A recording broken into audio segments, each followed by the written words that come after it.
Previously on Running the Wing. Somebody's going to Houston.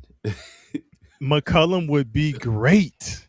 Yeah, somebody's going. CJ McCollum in Houston would be a move. That's not good. When your star player is essentially giving The liability. no offense. Yeah. But again, look at the NBA in its entirety. I could point to your squad. Does Luka play defense? I'm just saying, like, No, he is he a good defensive player? No, he doesn't. So he's a bigger player giving you the same thing that a Trae Young gives, which is mainly just his offense.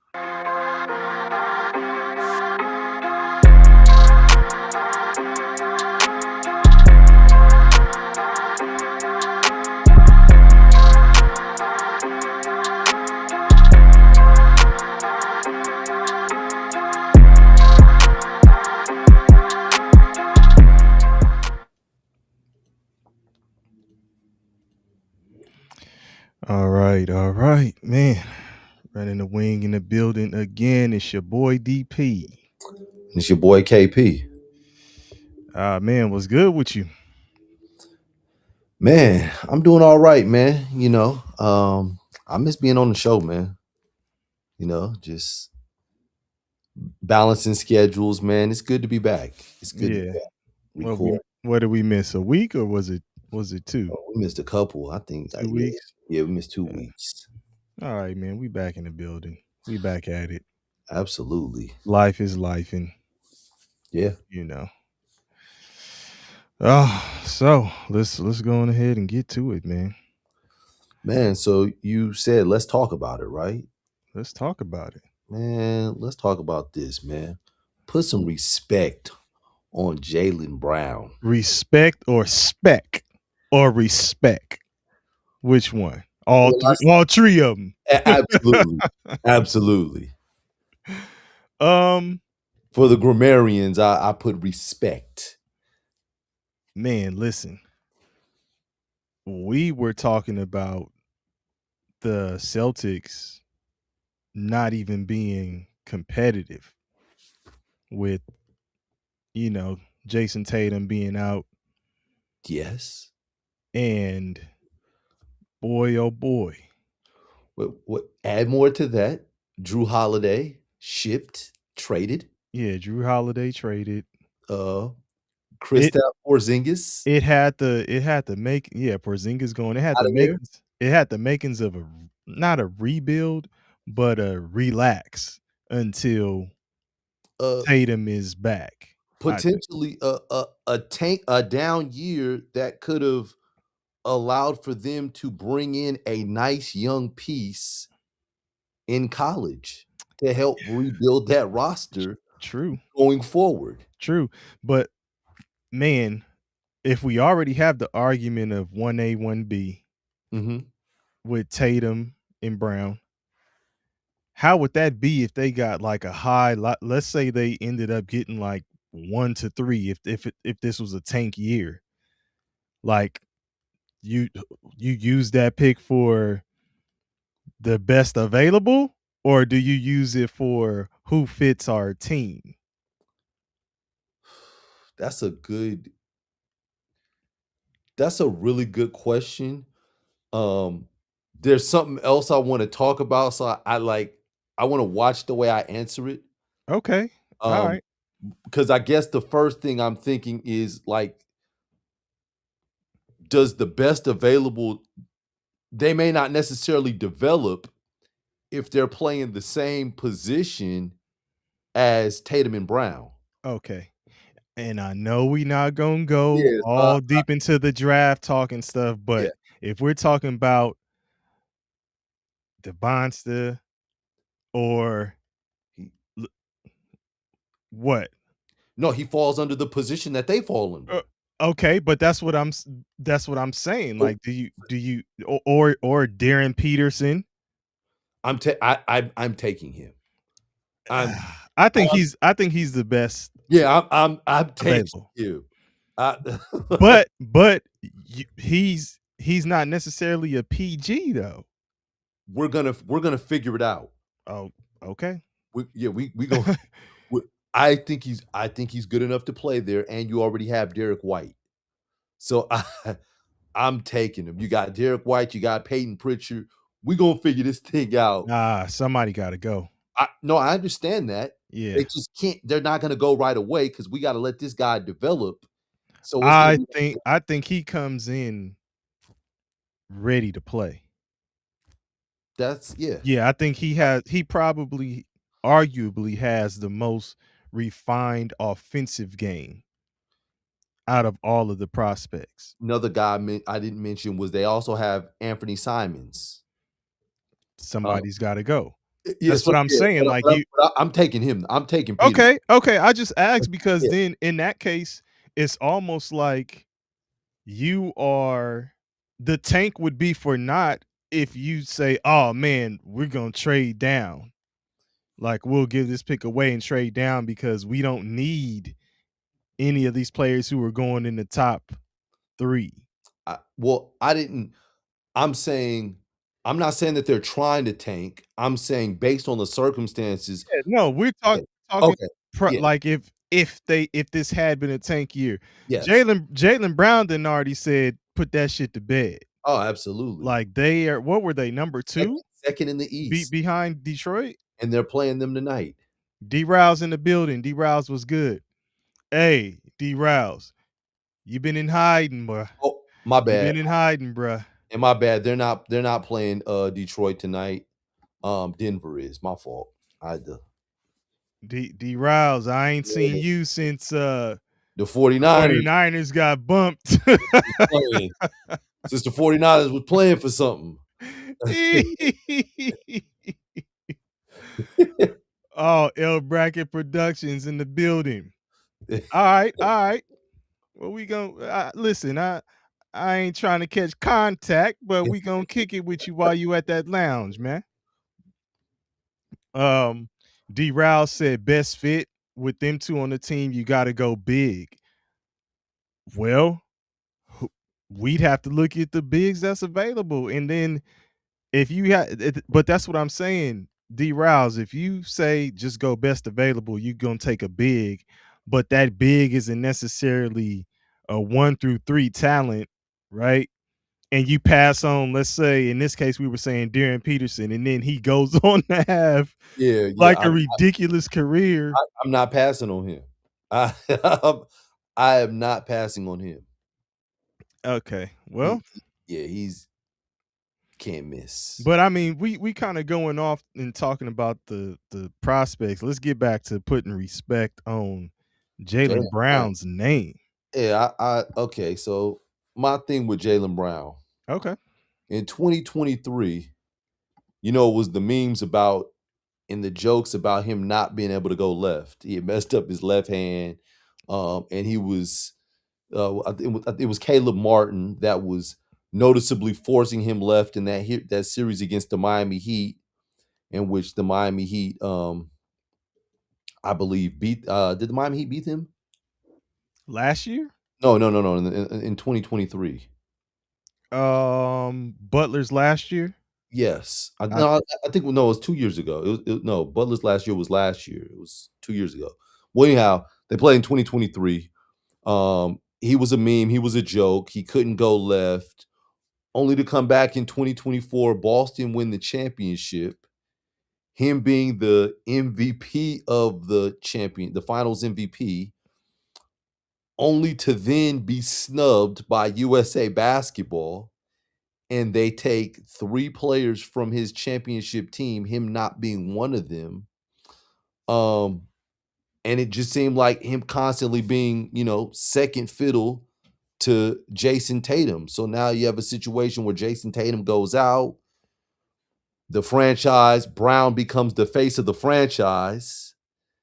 You lose one of my favorite Celtics in Luke Kornet. Had to throw it in. Shout out to Luke Kornet. You lose Porzingis, who was effective with the Spurs. You lose Horford. Mm-hmm. You lose, a lot of your core pieces. You get some new pieces in there, and all they do is win, win, win, no matter what. This man is averaging almost 30 Jaylen points. Brown, Yeah, 29.6 yeah. points, 6.8 rebounds, 4.9 assists. And he's shooting like 48% from the field. So you might as well say 37 and 5, basically. Yeah, and he's shooting like close to 50, almost 50%. Yeah, almost 48.3 from the field. So yeah, this is a situation where he is the focal point of the offense. So defenses are keying in to stop him, and he's scoring and he's efficient and his team is winning. Yeah. So yeah, I mean, he's cooking, man. He's cooking. And I was telling you earlier that I saw footage of Jason Tatum working out, going through drills, and he looks, like he's gearing up. Yeah. I'm sure he is, crazy injury, but the regimen that they put these players on and the rehab and all that stuff, it just turns over quicker than it used to, and even that injury, an Achilles tear, back in the day was a career ending, not just a season ending. Yeah. But anyway, he looked like he's gearing up, like, it could be a late season push for him to come back.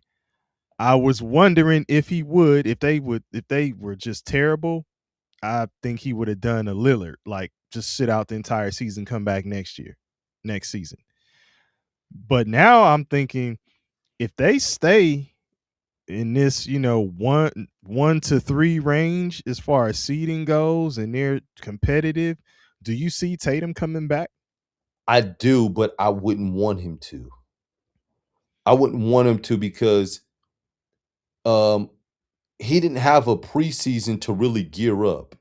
He's been working on his own, but it's different from practice and one-on-one drills and practice and doing that to then getting in the game and playing against other competition. Then it kind of throws the chemistry off. Yeah. You're cutting into minutes, he's not going to come in trying to take a back seat and saying, I'm going to take it slow. I'm going to rebound. I'm going to make the right pass. Yeah. He's coming in gunning. Well, I mean, players have egos, especially number one guys. Yeah. And as you see, and I'm not saying that there's jealousy between the two, but you see Brown is flourishing, and I'm pretty sure those other players that are getting opportunities and the young guys getting opportunities, that they're gelling together, they're building camaraderie and all that type of shit.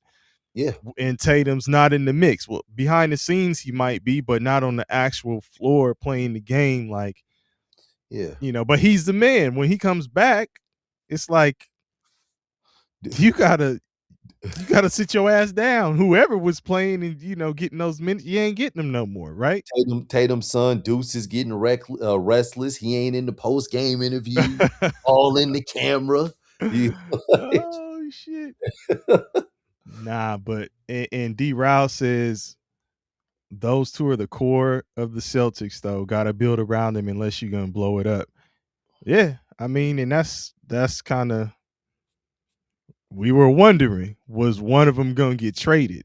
Second aprons are gonna force teams to blow it up more than what they had to do in the past. Yeah. And you got two players there. I believe they both have $300 million contracts. Over. Yeah. So if I'm Boston and I'm looking at this, damn, I can't think of the guy's name. The GM. Brad yeah, Brad Stevens. If I'm Brad Stevens, I am looking at this and I'm saying, okay, we're number 2 without Jason Tatum. Let's prolong this and let's see how we finish this year without you. And I'm looking because I don't know, man. Maybe we explore in the next 2 years a situation of trading Jason Tatum to cut back on the salary. Yeah, because he signed in total, it's a $315 million contract. So you got over $500 million tied up between players. two players. Yeah. So I'm trying to hold them out, man, because I'm this like yeah, I hate to sound cutthroat, man, because I'm like really pro player. But in this situation with the way that they have the second apron, it makes it really, really hard and really, really difficult for GMs and owners to be loyal to players once they get hurt. Because the show continues to go on, and if your money is tied into a player for X amount of years, but you're producing more without that player, it's like you got to make a tough decision. Yeah, no, you do. And yeah, I mean, penalties come along with that second apron. There's some restrictions on roster moves that you can make and stuff like that. So, you got to figure it out. And that's a hard cap. Pause. Yes. Like you can't really get around that. Once you get past that, now you're in danger zone. Yeah, I think it affects your draft picks. Yeah, it's and you also can't sign I think vets to certain. Yeah. So let's see.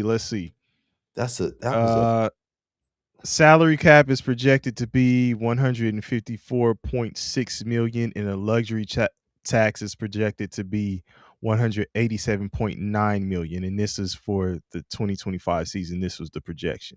Yeah. And that was according to ESPN. So the first apron is set for, which the first apron is a hard cap that's above the luxury tax line. So in this case, the luxury tax line I just said was 187.9 in millions.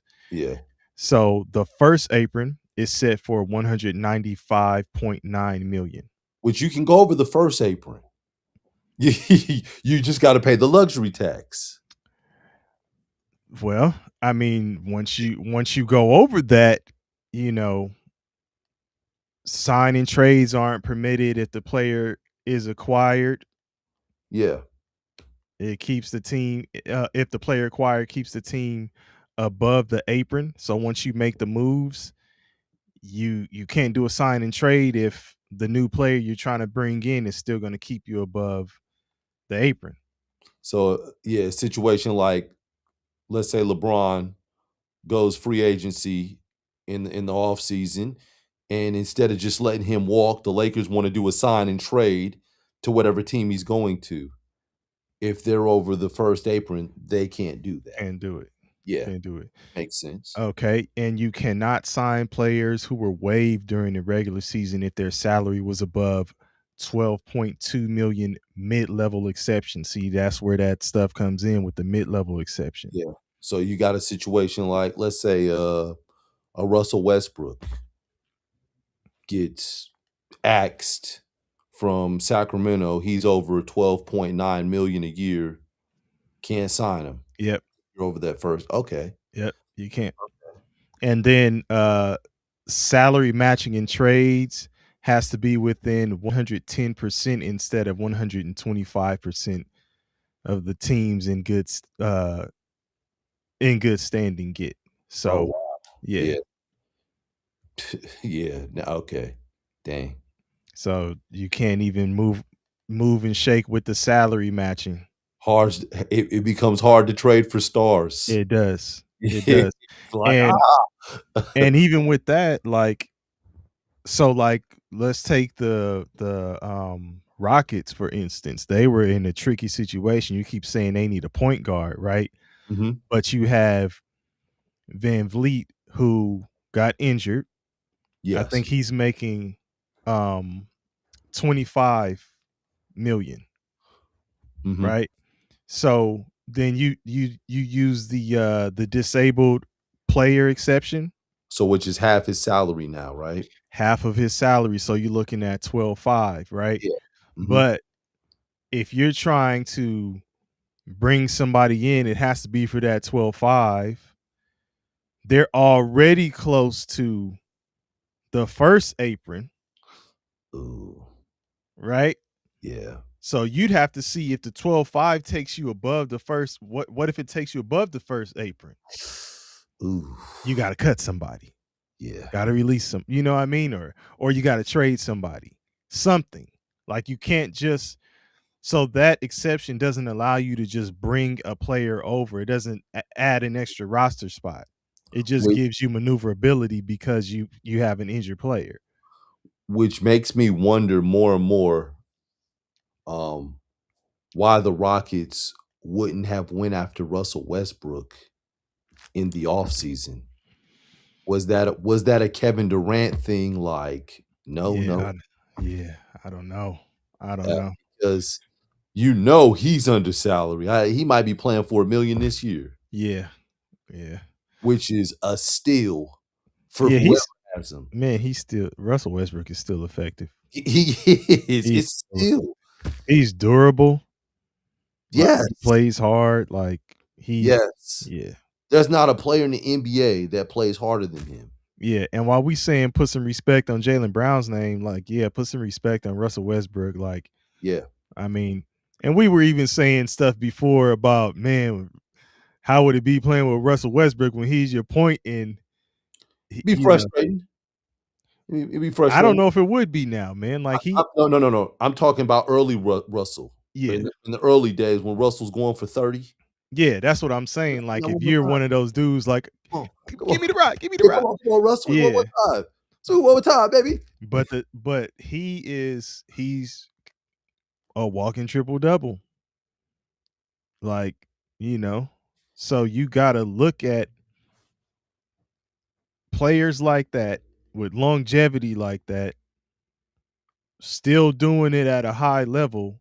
It's crazy to see when they're out on the market, just nobody wants to pick them up. And the thing with Russell Westbrook is he has shown a level of how would I say, like, humility.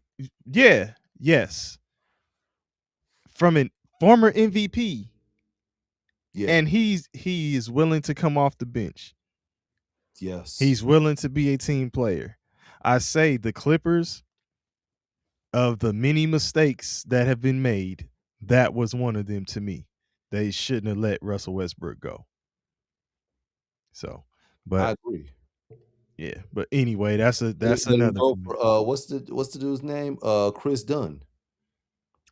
It was a trade for Chris Dunn. That's what brought Chris Dunn to the Clippers. Russell Westbrook Mansa Musa'd the triple double. Remember the story? I don't know if you know the story. Mansa Musa had so much gold, he went on the pilgrimage, giving away the gold, and basically devalued gold.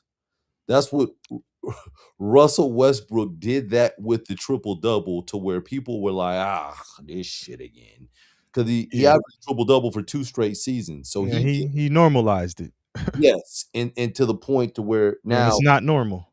Now Nikola Jokic is doing it, and it's like, I think it's talked about a little bit more with Nikola Jokic than it is with Westbrook. What, the triple doubles? Yeah. I think they give him a little bit more leeway. It does seem that way. I mean, and then it's like, I don't know. It just seems when you look at some of them, you like, this is so damn. But I'm saying, if you look at his triple doubles and you're giving him credit for it, and then you got Westbrook's, like, what does that mean? So Russell Westbrook is just not a media favorite, a fan favorite, like, it's telling, man. It's the international pass. And I was gonna say that's a whole nother story. You pushing the international line too. NBA wants to go global. There is an agenda. Absolutely. So, but yeah, shout out to Jaylen Brown in the Celtics, man. Put some respect on his name. What can Brown do for you? He's got ups. I remember that. Yeah, he's cooking, man. Shout out to him. And he should be in the MVP talk. Like, his name should be in that seriously in the MVP talk. And if he doesn't get it, or doesn't get the recognition. I'm not saying the award. I don't know how the season's going to shake up, but if he doesn't get the recognition and like the buzz behind it, like be a legitimate candidate for it, it's some BS. I think he gets all NBA first team, and I think that's where the buck stops. Okay. Yeah. But speaking of players and speaking of stars, let's talk about stars and the development of the young teammates. And this comes off of the Denver Nuggets and Nikola Jokic, right? Nikola Jokic has been out since December 27th or 29th. He's missed the last 14 games. It'll be 15 today. In his absence, Denver is 9-5, right? They're 9-5. They're tied for second in the West with the San Antonio Spurs. And so, you look at player in development, what are they doing? Murray's averaging like 27 in his absence. He was averaging 25 before. So that's not really a big difference. But I want to go to my one guy, Peyton Watson. Okay. Right? Peyton Watson, excuse me, if you heard that. Peyton Watson since December, or I say since January. Since January has been averaging 23 points a game. Peyton, he's been lights out. So in the month of January, he's averaging 23 points. He's shooting 51%. He's shooting 48% from three. While he's playing with Nikola Jokic, he was only averaging 10 points. He, was playing pedestrian. I won't even say pedestrian. I'll say he was middle of the pack. It was sometimes I was kind of wondering, like, is Peyton Watson gonna pan out? Well, he wasn't the focal point and won't be the focal point when they're at full strength. They played, and I have to bring this up while we're talking about them. They played the Bucks on Prime the other night with reserves. The Giannis-less Bucks? And it wasn't Giannis-less. Oh, okay. They had Giannis. Okay. Giannis was there, and the Bucks, the Bucks were getting smacked.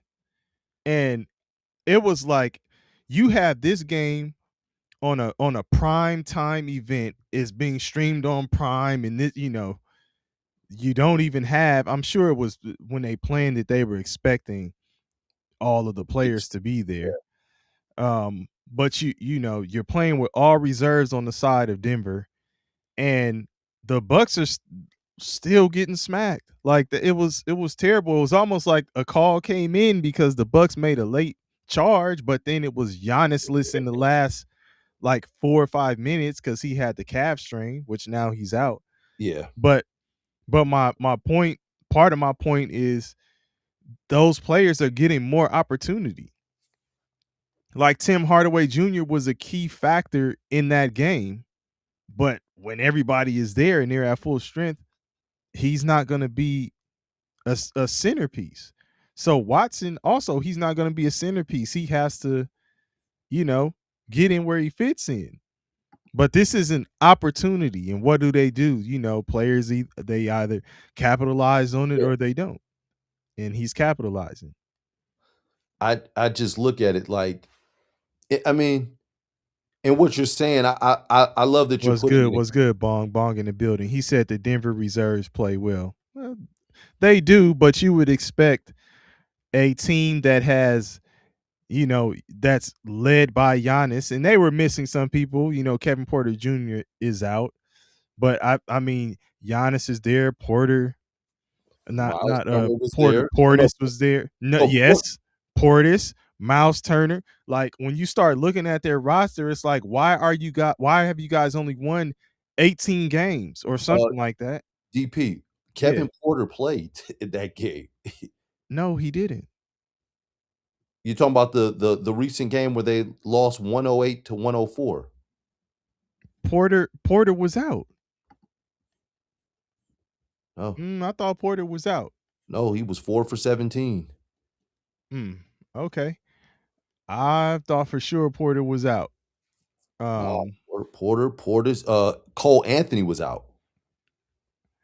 Yeah, and I thought Porter was in street clothes. Let me look at that. But yeah, I mean, my point again, Bong, to what you're saying, the reserves play well, but the Bucks, I don't know what's going on with the Bucks. The buck stops here. Yeah, I'm not sure. The reserves play well. It's just like when I saw Peyton Watson in last year's playoffs, right? And he's spread on the perimeter and he's in a situation where he's defending or he's got to just be a catch and shoot guy. He wasn't effective. He was effective as a defender and he's active as a defender. He does that well. But now you're starting to see a little bit more in him and you're seeing him able to play through the misses. Whereas, when you have these stars, they don't give the young player a long leash to make mistakes because they're in a we got to win right now type of mentality. I look at that with him. I look at that in a situation with like a LeBron James with the Lakers.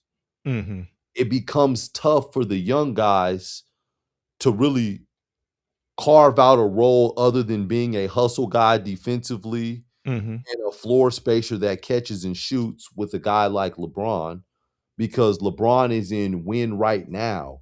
Whereas you look at these players that are superstars, they had a chance to go through the bumps, the bruises, the growing pains of learning how to play, sometimes getting meaningless stats because the stats didn't always translate to victory in their process of learning how to win and become dominant players and winning programs. Like you look at LeBron when he first got to the league.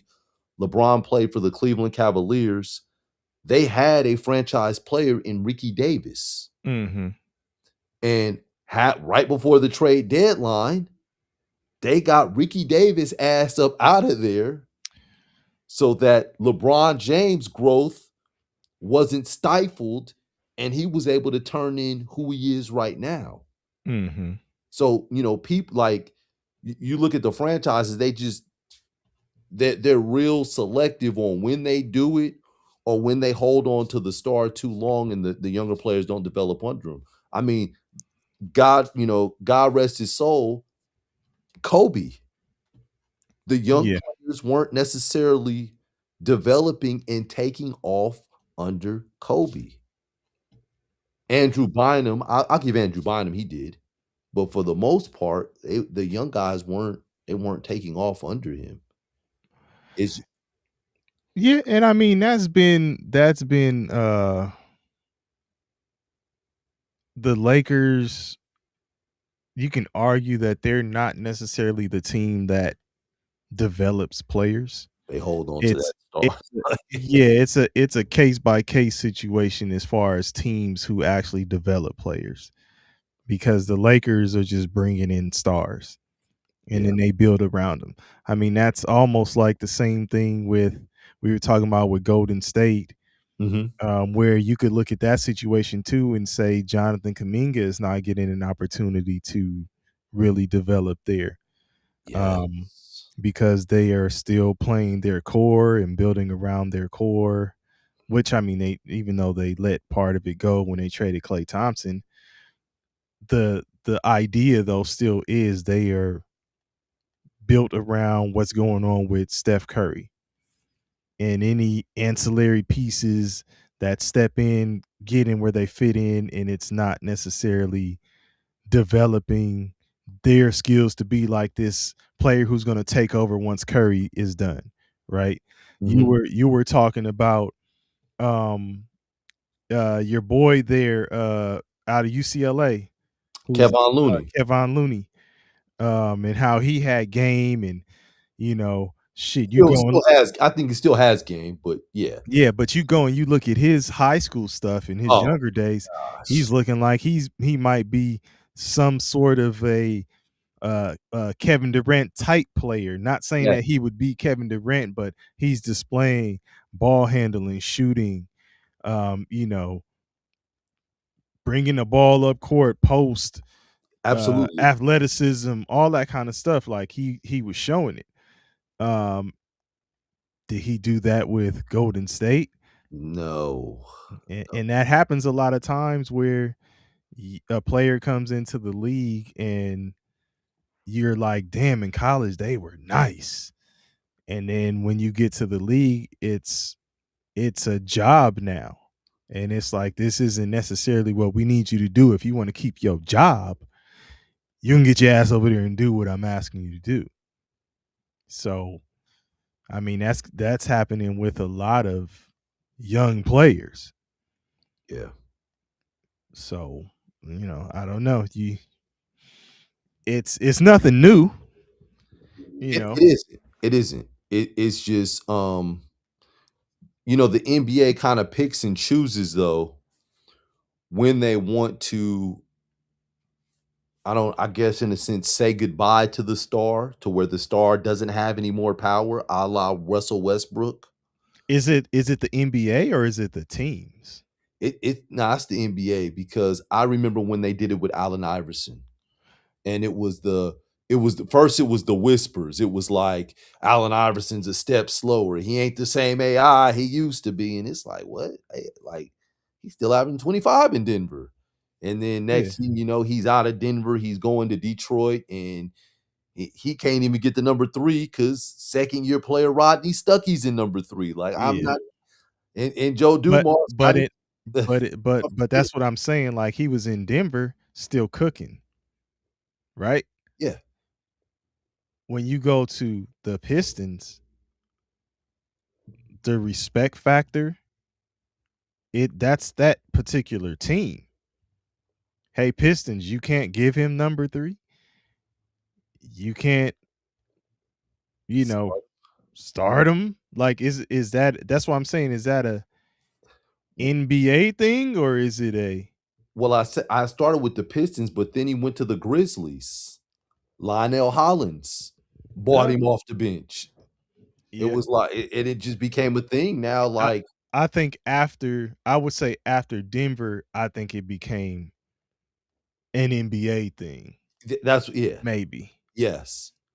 Because then it's like, limited opportunities and stuff like that. But then I guess I can see what you mean where you're saying they pick and choose when they want to move on from a player, but D mm, yeah, I mean, we're look, man, we're starting to see it with LeBron.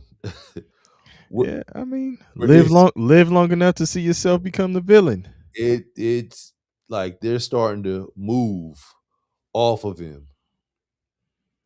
Yeah, Uh, I see you. Yeah, I Bong see you, said they Mark. tried to do it to Kobe after Colorado. Man, yeah, as Dave Chappelle said, Kobe Bryant was on the court trying to beat that case. Yeah. Yeah, but Kobe is an anomaly. Like he had a different type of drive. Yeah, And his then you add that on top of it, like now it's just ridiculous. So you're not going to have somebody defying the system like he did. we- you know what Kobe was doing was crazy because he was flying to court in Colorado and then flying back to games the same day and going off. Nobody plays the same day they travel because you're jet lagged, your Mhm. legs, you got swelling, you got Mhm. all these different things going on. The lactic Yeah. acid buildup, you got all this. Yeah. Kobe was flying to and from places and still giving people 30, 40, Yeah, 50. it's Like, different, man. yeah, that's insane, man. Yeah. Like, boy, what a time. Yeah. And I mean, he was treating basketball as a passion and not just a job, Yeah. you know? So there's a lot of players who it's a job. They got to that point. They getting that bread. They play in the games. They do what they gotta do, and keep it pushing. Like that. That wasn't him. So that is different. And Iverson also, like, I'm not gonna say you go to you talking about practice and stuff and all of that stuff. People, I'm pretty sure somebody is listening in on this conversation. They'll say, how hard Kobe Bryant worked, but then Iverson talked about practice. Well, Iverson went hard when he played, Oh, he like did. 1,000%. Didn't Right. take games off, man. Right. So he's also different. He was different. Was devoted. I mean, my man was on the sideline one game like, "Look, I ain't got time to get the hair braided somewhere else. I'm gonna do this shit now." Fix it. Fix it. Get this done. I'm trying to Come get in and this braid game. my hair. Braid my hair. Go on and braid my hair. Oh, you done flipped it. You know. No, that was a different song, man. No, that's what I know. I said, yeah, you flipped it. Nah, but Scotty boy in the building, man. what's good, Scotty boy? What's good? What's good? L Brackett must start He's snoozing. puffing on live. Yeah, he's snoozing now, man. He's L on cloud Brackett nine said, for "Man, real. I'm in the midst of all these clouds." Scotty boy said, "What we talking about?" We're talking about the development of stars. Stars and the development of young teammates. So like Kevin KP gave the example of Giannis. I'm not Giannis, but Jokic And what with the Peyton young players Watkins. are doing right now in his absence, like a Peyton Watson and some of those young guys. Yeah, It was the thing with Trae Young. Trae Young's injury essentially got him traded. man. And I was when we were talking earlier, I said, man, oh man. And I won't say that it's a bad look for Trae Young, because I don't think that's the case. But when you see players start to develop once they move on from you, like Dyson Daniels in the case of Atlanta, It's then it's like, bittersweet. well, bittersweet for the player who they move on from, but Yes. you're looking at Dyson Daniels, it's just sweet. Yeah, but I'm saying Like, Trae Young, I'm like, he would probably cool. So it's it's love there. Like, man, I'm glad he's doing good. But shit, damn, I didn't know you had all that. yeah, he's and I mean and I'm tripping. You talking about Jalen Johnson is who I'm talking Yeah. about. Yeah, Jalen Johnson is who I'm talking about. Who now everybody is saying, I didn't know you had that in your bag, and basically saying he is a walking triple double, or triple double waiting to happen. 23 points per game, 10.4 rebounds, 7.9 assists. Those are numbers. At 6'8", 6'9", athletic. Yeah. His brother played for UCLA last year, transferred from USC. Okay.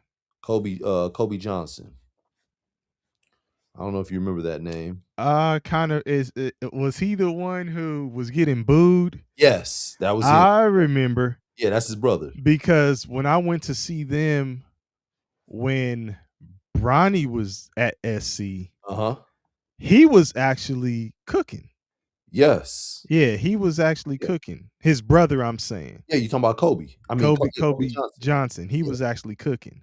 And I was like, all right, man, who is this? Like, he got game, man. Yeah.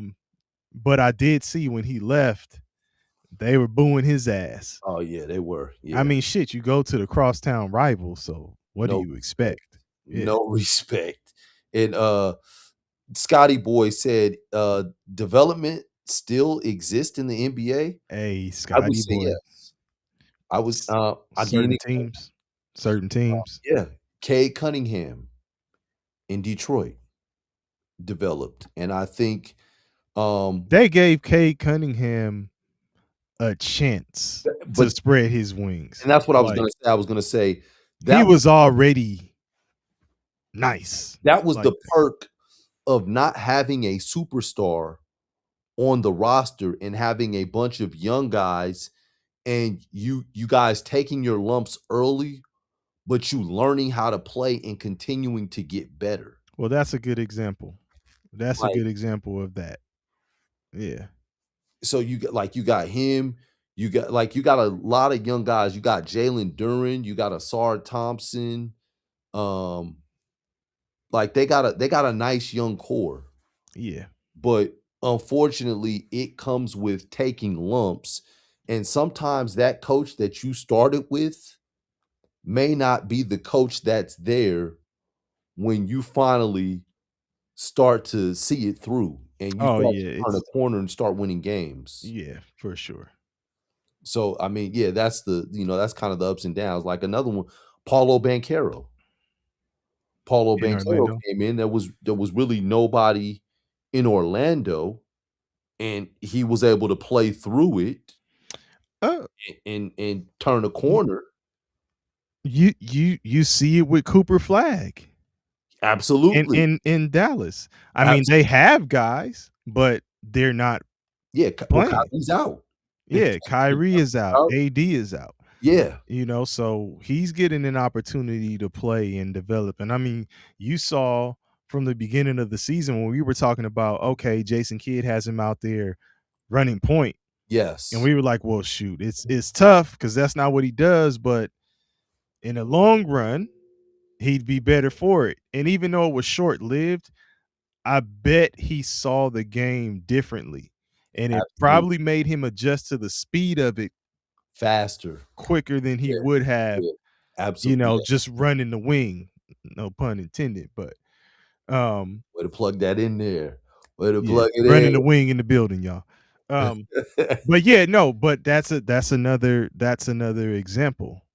But I mean, a lot of these teams, if you look at OKC, when SGA went there, were you saying SGA was a superstar or a star? No, but we said this, that he had the luxury of playing with Chris Paul. Right. Who does a really good job of developing young players.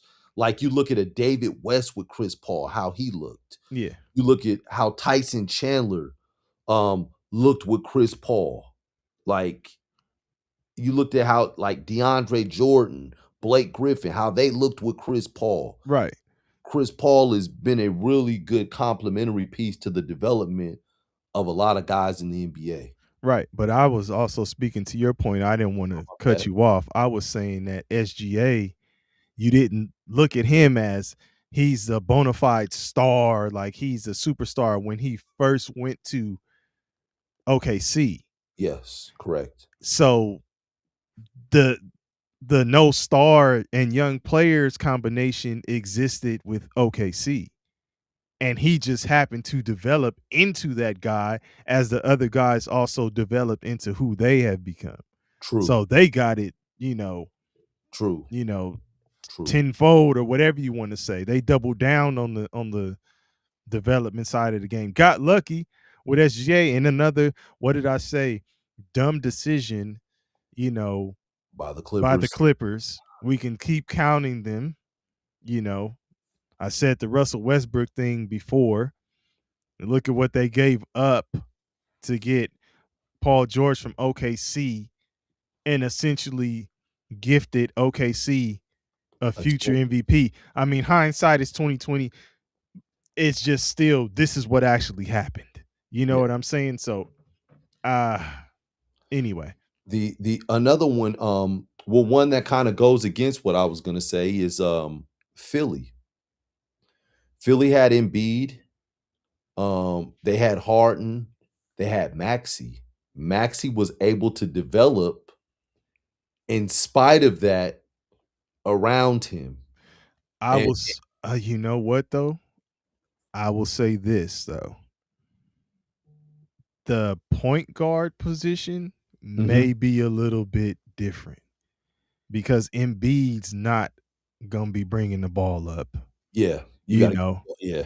so it's gonna be in Maxi's hands. He has to be a decision maker and has to grow into a sound decision maker. So as a PG, you gonna have to get busy regardless. But the thing that allowed his development to go even further is when guys are out. Now he's able to assert himself offensively and Yep. not just be the floor general and getting people involved and stuff like that. So he can do both. And if you ask me, he's that guy over there. He is. And I mean, I'll say they're still developing because you look at Edgecombe. And Edgecombe and Jared McCain.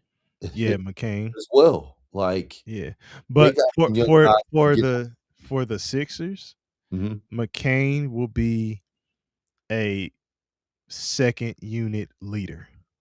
Yes. He will and I'm this is no shot at him. It's just he will never he will never be the lead guard there. He's always going to be like a second unit, a stabilizer type of guy, and he's still getting busy. The what's going to be interesting is when his rookie deal is up, right? What do you do at that point? Of course, you got to determine how your team's looking and all that kind of stuff. But there's going to be some other teams who are like, we want to pluck Jared McCain. And then you'll really get a chance to see, like, what is he all about? Yeah. Like, is he a first unit starter? Is he a star? Is he an all-star? Is he that type of stuff? But right now he's in a pocket and he's flourishing in that pocket. Like he's playing well. Good rookie season, following up. I know he had some injuries, right? But yes. Probably could have made an argument for rookie of the year had he not gotten hurt. Yeah. I don't know how his numbers are looking this year. Do you know? I'm gonna take a quick look. I don't know off the top of my head. Yeah, I'm gonna take a quick look. Another team like with development, you look at like the San Antonio Spurs, a young team, they're taking their lumps, but the last 2 seasons they've produced rookie of the years. Yeah, man. And Wemby, who is on the verge of being a superstar. Yeah. And Stephon Castle, who was also the beneficiary of the tutelage of Chris Paul. I think that's understated, man. It is, man. It is. McCain's averaging 6.4 points, 1.6 assists, 2.2 rebounds. I don't know how many games he's played. Okay. It's just showing me his gotcha. His season averages. Let me go over here and take a look. That preseason makes a difference, man. Not playing in the preseason, missing a summer. Yeah. No, that's true. That's true. Let's see. So he has played. Oh, this ain't telling me either. Anyway, let's go on. I don't want to spend too much time trying to figure out what he's got going on. Man, and last but not least, man, it was some history made. College basketball. 3 freshmen on Saturday scored at least 40 points on the same day. Okay. First time in NCAA history that this happened. You had AJ DeBonsta with 43 points against and that he plays for BYU. That was against Utah. Mm-hmm. Kingston Fleming, and that was a win, by the way. Kingston Flemings, who had 42 points. He plays for Houston, and they played against Texas Tech. They lost to Texas Tech. And then you had Keaton Wagler that plays for Illinois. He had 46 points in a win over the number 4 ranked Purdue Boilermakers. But yeah, first time in college history that you had 3 freshmen on the same day go for 40 or more points. Okay. And you had 5 freshmen. You actually had 2 other freshmen go for over 30 points. You had Cameron Boozer go for 30, and I can't remember the last guy. But shout out to them. My bad. I can't remember the last guy. You was putting respect on people's names, and look at how you doing here, man. Last guy. Damn.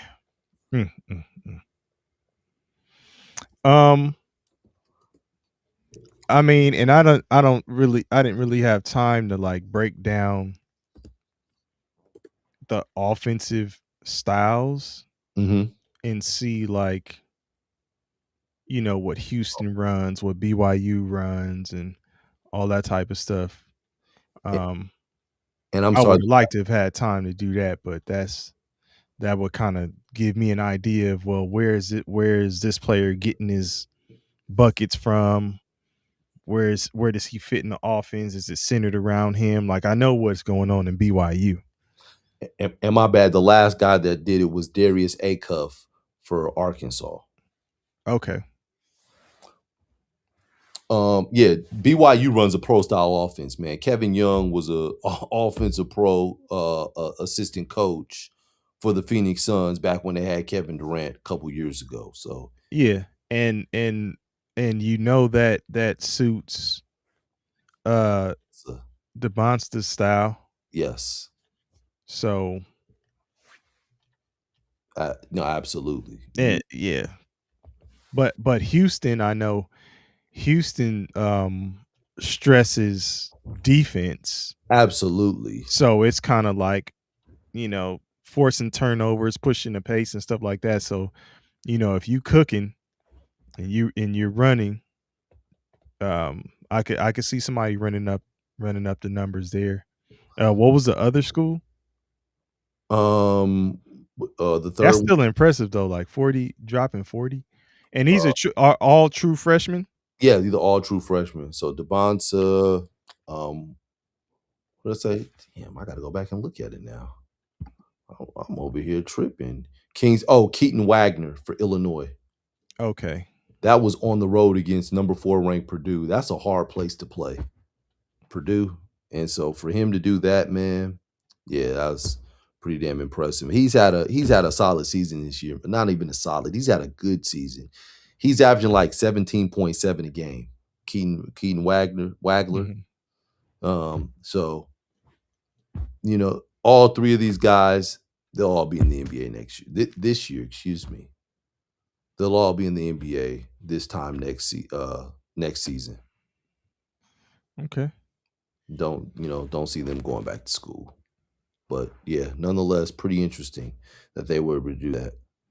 Want to give a special shout out before we go to my man Koa Pete at the University of Arizona, who is 21-0 and still has not lost a college game.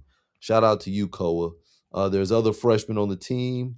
Is he gonna be a one and done? Yeah, he's out. Yeah, he's been. Him and Braden Burries, they out. He's been cooking.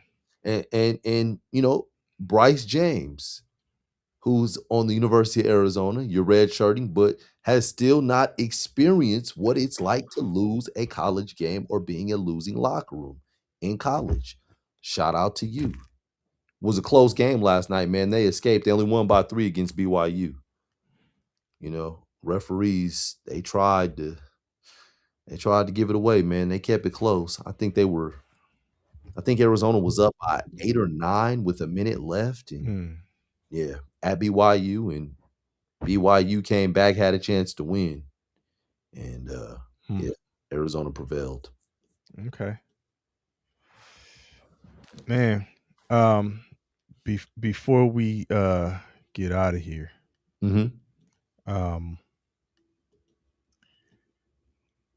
I had put up a short about LeBron James being the first overall draft pick to win the MVP, the NBA MVP. So that was 2013. Wow. Here are some of the guys who are first overall. We've talked about a couple of them, a few of them actually. We talked about Cade Cunningham. I think you said a little something about Wembanyama. Do you think any of these guys are any number one overall out there? Do you see any of them getting an NBA MVP anytime soon? Which one do you think will be the next after LeBron to get it? I know you were trying to make it even with the pictures, but we gotta get Karl Anthony Towns out of there. Hey. You need to be symmetrical. I get it. Oh, that's messed up, man. We gotta take Karl out. We probably gotta take Zion out of there too. Hey, if they aren't pictured, listen, they don't have to be pictured here. Yeah. There's some other number one overalls. I know. But who do you think would be the next one to win the NBA MVP? I gotta go with the Frenchman. Okay. Victor. Because you also have a Cooper Flag. Is he gonna be in the hunt anytime soon? Not anytime soon.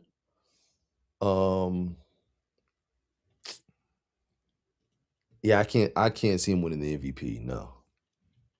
Okay. So his would, even if he did, it would be way later down the line. Yes.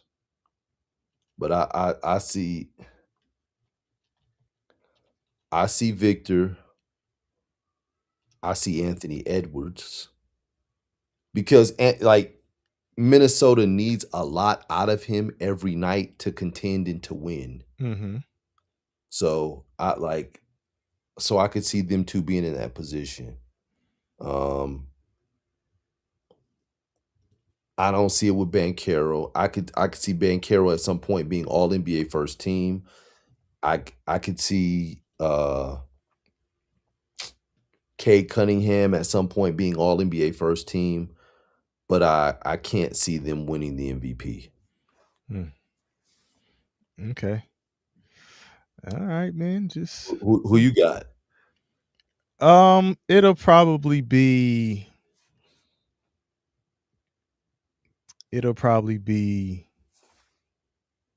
Wembanyama. Yeah, it'll be Wembanyama. Zion is just kind of falling out of favor. Yeah.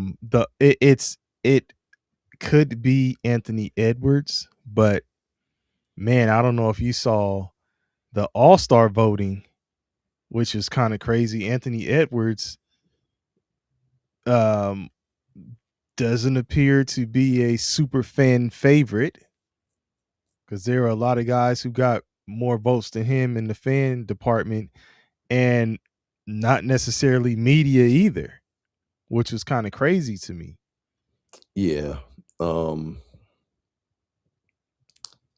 The fan voting numbers don't it's crazy because it's going global. The numbers just seem a little shaky. They seem extra low. It does. Have you seen them? It's crazy.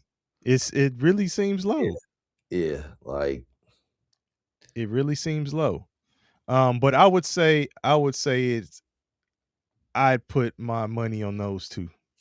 Yeah. Yeah, Anthony Edwards and Victor Wembanyama. Cade Cunningham won't. I don't think they'll give him enough love, show him enough love for him to get an MVP. Which, yeah, he's not in the right market. That's kind of what I was thinking as well. And one would say, well, what about Anthony Edwards? I mean, KG won it in that market. Like, when has Detroit, when have they ever had an MVP? I don't think they've ever had one. Yeah. They've had a finals MVP. Yeah, but they're in this team is kind of a physical type. Yeah. Gritty. I'm not gonna say that it's like the Bad Boys, but yeah, it's not they're blue collar. There you go, blue collar. Yeah, they're bringing their hard hats. Yeah, but I mean, you know, there's some guys just. Andrew Wiggins was the number one. He's still. Come on. I'm just listen. Don't hey, you disrespecting already. I'm not disrespecting. Look, Ben Simmons was the number one. He's not active. Yeah, Markelle Fultz was the number one. He's not active. DeAndre Ayton is with your squad. Not gonna. Yeah, you can go out on a strong limb and say he won't get one. Wait. So you said I was taking some respect off of Andrew Wiggins, but then you turn around and say that about hey, look,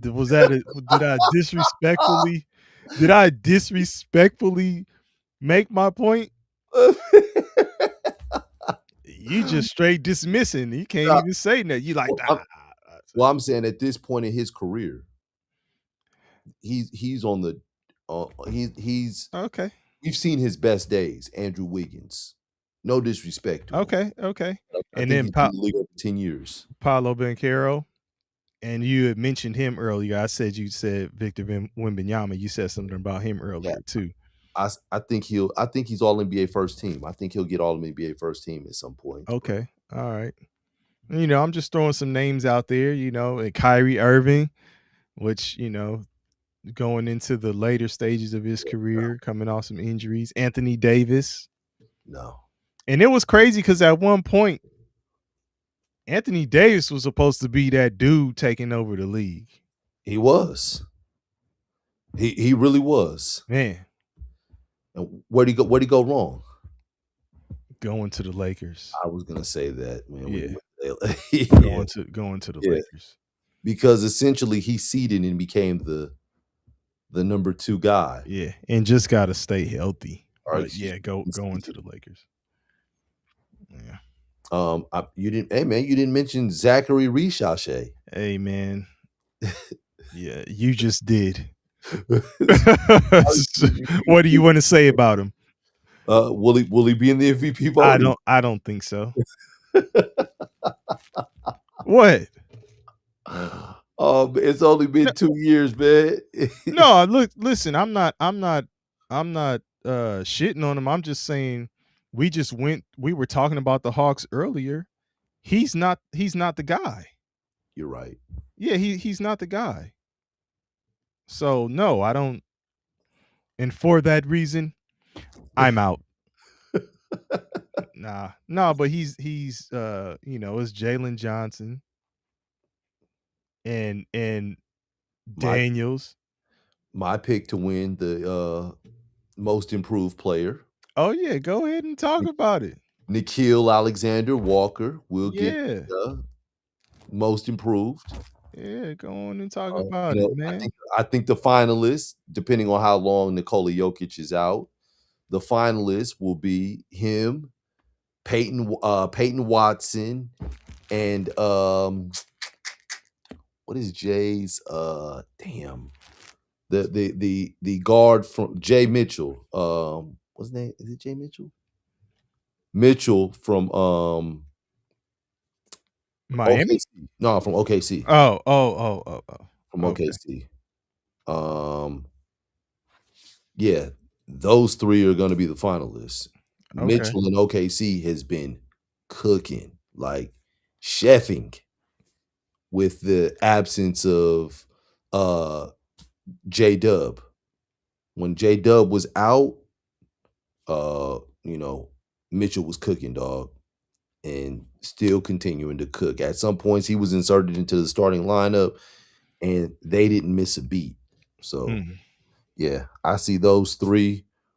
I see Nickeil Alexander-Walker winning it with him. Like, his points have jumped over 11 points per game this season.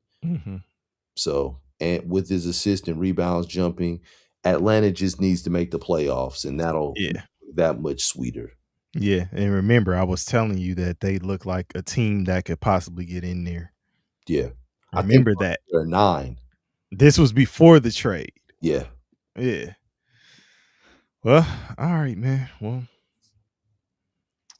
anything else we want to let the people know about before we get on up out of here? Absolutely. I want y'all to like, share, and subscribe at Running the Wing. Go and Please check us do. out. We on Please YouTube, do. y'all. Yeah, please do. All right, man. Well, appreciate y'all running the wing with us, man. We out. Peace.